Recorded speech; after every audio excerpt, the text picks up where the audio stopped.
اعوذ بالله من الشیطان الرجیم بسم الله الرحمن الرحیم.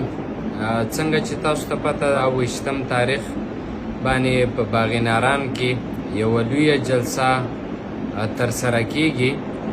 ستاسو هم د ټولو پښتنو نه دغه هیله لرم چې په دغه کې خپل ګډون وکئ، راشئ خپل شرکت پکې وکئ. دغه جلسه به د مفتي منیر شاکر په حوالې سره ورسره چې نور هم څومره مشران بندین دي، په دې خاوره باندې څومره هم ظلم جبر شروع دی، په دغه باره کې به انشاءالله پښتانه سره راغونډېږي او د خپل د هر څیز یو احتساب به د دغه ریاست سره کوي.